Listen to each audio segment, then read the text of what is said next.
Kekacauan mencuat setelah sayap kanan yang terpilih di Kolombia menangguhkan transisi karena upaya kudeta oleh Petro. Krisis politik di Kolombia meningkat ketika presiden terpilih Abelardo de la Espriella memerintahkan untuk segera menangguhkan proses transisi dengan pemerintahan Gustavo Petro. Sejak saat tepat ketika hampir 13 juta warga Kolombia mendukung saya untuk mengalahkannya, dia dan proksi politiknya, Petro dan Cepeda, memulai rencana B mereka untuk tetap berkuasa secara permanen dengan cara apapun. Dan mereka ingin melakukan itu melalui kudeta. Dalam beberapa jam terakhir, rencana itu makin menjadi. Presiden Petro dengan mengambil alih wewenang yang seharusnya hanya dimiliki oleh lembaga pemilihan, mengabaikan terpilihnya saya dan kredensial resmi saya sebagai presiden terpilih. Keputusan itu diambil setelah Petro menolak legitimasi kemenangan sayap kanan pada putaran kedua tanggal 21 Juni dan setelah Ivan Cepeda yang kalah dalam pemilu. Mengumumkan bahwa dia bisa memimpin pembangkangan sipil secara damai jika tuntutannya tidak dipenuhi. Yang berarti tidak mengakui otoritas seseorang yang tidak membela kedaulatan nasional. Yang berarti mengakui bahwa jawabannya sangat jelas, pembangkangan sipil secara damai. Saya mengajak dan mengundang jutaan pemilih yang telah menaruh kepercayaan pada saya untuk melakukan hal yang sama. Dan jika apa yang saya umumkan sekarang tidak dipenuhi, tolong tolak dengan cara damai setiap perintah apapun. Setiap keputusan atau mandat dari siapapun yang tidak sesuai dengan syarat sebagai penjaga dan penjamin konstitusi politik kita. Kolombia memasuki keadaan tegang karena transisi yang seharusnya digunakan untuk menyerahkan data, kementerian, dan informasi negara kepada pemerintahan baru berubah menjadi perebutan kekuasaan tentang siapa yang berkuasa setelah pemungutan suara.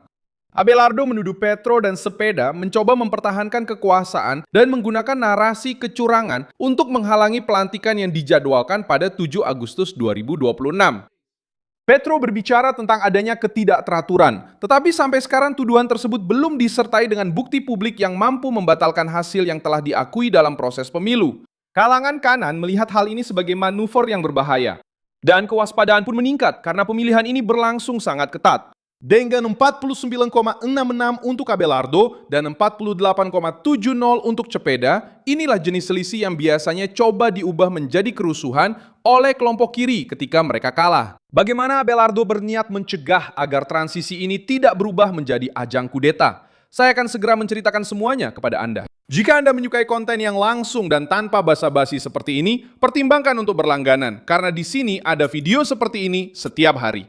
Abelardo de la Espriella memutuskan untuk menghentikan transisi karena menurutnya tidak mungkin duduk satu meja dengan orang yang mencoba tidak menghormati tatanan konstitusional. Presiden terpilih menyebut pemerintahan yang akan berakhir masa jabatannya sebagai korup dan menegaskan bahwa kewajibannya adalah melindungi kepentingan bangsa Kolombia, memastikan proses pergantian kekuasaan yang serius, transparan, dan melayani warga negara. Petro adalah calon tiran yang berusaha untuk terus berkuasa dengan cara apapun. Dan hari ini, sebagai presiden terpilih, kalian semua, saya menegaskan kembali apa yang telah saya katakan selama bertahun-tahun. Apa yang saya katakan ini bukan lagi sekadar analisis atau pendapat semata. Ini adalah kenyataan yang konkret dan sangat nyata. Sejak saat hampir 13 juta warga Kolombia mendukung saya untuk mengalahkannya, dia dan boneka politiknya, Petro dan Cepeda, mulai menjalankan rencana B mereka untuk tetap berkuasa secara permanen dengan cara apapun. Dan mereka ingin melakukan itu melalui kudeta. Dalam beberapa jam terakhir, rencana itu makin serius. Presiden Petro dengan mengambil wewenang yang seharusnya hanya dimiliki oleh lembaga pemilihan, telah mengabaikan pemilihan saya dan kredensial resmi saya sebagai presiden terpilih. Pesan itu datang melalui media sosial. Pada saat transisi politik sudah tercemar oleh tuduhan, tuntutan, dan ancaman mobilisasi. Transisi seharusnya digunakan agar pemerintah yang keluar menyerahkan data kementerian, situasi fiskal, kontrak, risiko, dan prioritas kepada pemerintah yang masuk. Itu bukanlah kemurahan hati, melainkan kewajiban negara. Ketika Abelardo menghentikan pembicaraan ini, dia sedang mengatakan bahwa dia tidak mau ikut serta dalam sandiwara di mana pemerintah yang kalah berbicara tentang menyerahkan kekuasaan, sementara pada saat yang sama mempertanyakan legitimasi pemenangnya. Kemenangan Abelardo memang tipis, tapi kemenangan tipis tetaplah kemenangan. Penghitungan awal yang diumumkan dengan hampir semua kotak suara dihitung menunjukkan kandidat sayap kanan unggul atas Ivan Cepeda dengan selisih kurang dari 1%. Suara warga Kolombia di luar Kolombia sangat menentukan dan merupakan suara yang sah. Pemungutan suara warga Kolombia di luar negeri memberikan keunggulan besar bagi Abelardo. Ada selisih lebih dari 177.000 suara dalam kelompok ini. Angka yang menjelaskan sebagian besar selisih akhir. Disitulah narasi Petro mulai terasa berat. Presiden yang akan lengser mencoba menaruh kecurigaan pada faktor eksternal, berbicara tentang kecurangan, dan bahkan mengaitkan kemenangan sayap kanan dengan algoritma yang terhubung ke California dan perusahaan intelijen swasta dari Israel.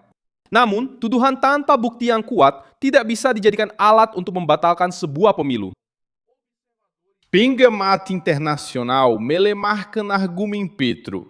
Misi Uni Eropa, memudi transparansi dan efisiensi penghitungan suara. Sementara Carter Center menyebut sistem pengelolaan hasil dapat dipercaya, transparan, dan dapat dilacak.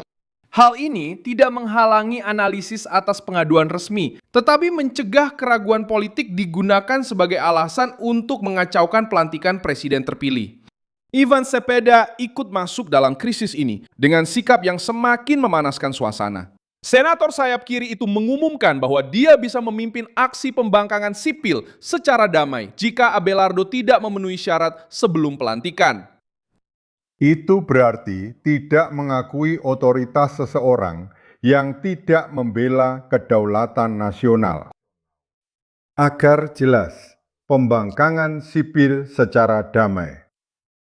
Saya mengajak dan mengundang jutaan pemilih yang telah menaruh kepercayaan kepada saya untuk melakukan hal yang sama. Dan jika apa yang saya umumkan sekarang tidak dipenuhi, tolaklah dengan cara damai setiap perintah apapun. Setiap keputusan atau perintah dari siapapun yang tidak sesuai dengan syarat sebagai penjaga dan penjamin konstitusi politik kita.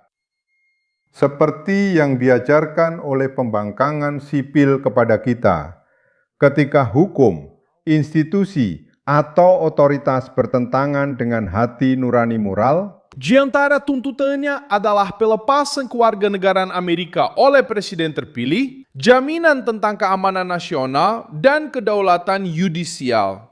Akhir dari apa yang dia sebut sebagai penganiayaan politik dan perlindungan terhadap Gustavo Petro dari segala upaya ekstradisi. Secara praktis, Cepeda mulai mensyaratkan pengakuan politik terhadap pemerintahan baru dengan tuntutan-tuntutan yang diajukan oleh kelompok yang kalah. Abelardo menjawab dengan mengatakan bahwa tidak ada perlawanan damai ketika tujuannya adalah membenarkan kudeta. Menurutnya, Petro dan Cepeda menggunakan kata-kata indah untuk menyembunyikan rencana mempertahankan kekuasaan atau setidaknya melakukan sabotase terhadap pemerintahan baru bahkan sebelum pelantikan. Gustavo Petro memperkeruh krisis dengan mengatakan bahwa dia tidak mengakui legitimasi kemenangan Abelardo. Di negara demokrasi yang benar-benar serius, presiden yang masa jabatannya akan berakhir harus menjaga stabilitas institusional hingga hari terakhir. Yang terjadi justru sebaliknya. Petro terlibat langsung dalam konflik pemilu, mendukung narasi kecurangan dari kubu politiknya, dan meningkatkan ketidakpercayaan pada masa paling sensitif dalam pergantian kekuasaan. Kubu kanan ingin berkuasa dengan tim yang sudah terbentuk, agenda yang sudah ditetapkan, dan kesiapan untuk menghadapi warisan Petro sejak hari pertama. Abelardo memilih Jenderal Purnawirawan Jorge Eduardo Mora untuk memimpin pertahanan dan berjanji akan melakukan perubahan besar terhadap kelompok bersenjata ilegal, perdagangan narkoba, penambangan ilegal, dan pemerasan.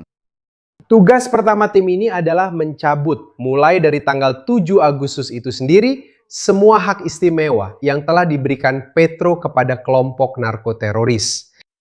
Situasi yang paling mengkhawatirkan dari semuanya adalah perekrutan paksa anak di bawah umur. Salah satu tragedi kemanusiaan terbesar dan paling mengerikan yang saat ini dihadapi Kolombia. Dan peningkatannya selama pemerintahan ini sangat tajam dan menjadi perhatian seluruh bangsa. Dan selain itu ya, pemerintah membuat hal ini seolah tak terlihat. Ini adalah kejahatan yang tak termaafkan, yang tidak boleh terus ditutupi atau ditoleransi oleh pemerintah manapun dengan dalih perdamaian palsu. Yang sedang dipertaruhkan saudara-saudara sebangsa adalah keamanan daerah, kepercayaan terhadap institusi, dan yang terpenting, kehidupan serta masa depan ribuan anak-anak dan remaja. Pemerintah baru menolak kebijakan negosiasi luas Petro yang disebut perdamaian total dan berjanji akan menukar konsesi dengan kewenangan. Negara kembali bertindak terhadap mereka yang menguasai wilayah, menebar rasa takut di masyarakat, dan menggunakan dialog sebagai tameng untuk terus melakukan kejahatan. Apa yang disebut perdamaian total bagi para kritikus telah menjadi simbol kelemahan negara.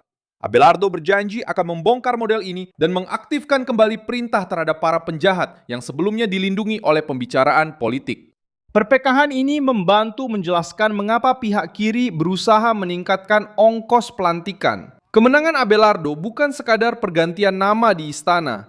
Ini mewakili penolakan terhadap kebijakan yang oleh banyak warga Kolombia diasosiasikan dengan kemajuan kelompok bersenjata dan hilangnya kendali atas wilayah. Ketegangan ini juga berkaitan dengan hubungan dengan Amerika Serikat. Cepeda mencoba menempatkan kewarganegaraan Amerika Abelardo di pusat perselisihan dengan menyiratkan adanya risiko terhadap kedaulatan Kolombia. Petro memperkuat narasi kecurigaan terhadap campur tangan asing. Kelompok kiri mencoba mengubah kemenangan kelompok kanan menjadi hasil campur tangan asing. Namun, pemilihan tersebut diputuskan melalui suara, termasuk suara dari warga Kolombia yang tinggal di luar Kolombia. Dan para pemilih ini tidak bisa dianggap kurang berhak disebut orang Kolombia hanya karena mereka memilih menentang proyek Petro. Kolombia memasuki bulan Juli dengan sebuah pertanyaan yang membebani seluruh kawasan. Apakah pihak kiri akan menerima kekalahan ketika hasil kotak suara tidak sesuai harapan? Terima kasih banyak telah menonton video ini sampai akhir. Dukung proyek kami dan berkontribusilah secara finansial melalui kode Pix yang muncul di layar Anda. Kami adalah saluran independen, berfokus untuk terus memberi Anda informasi yang benar.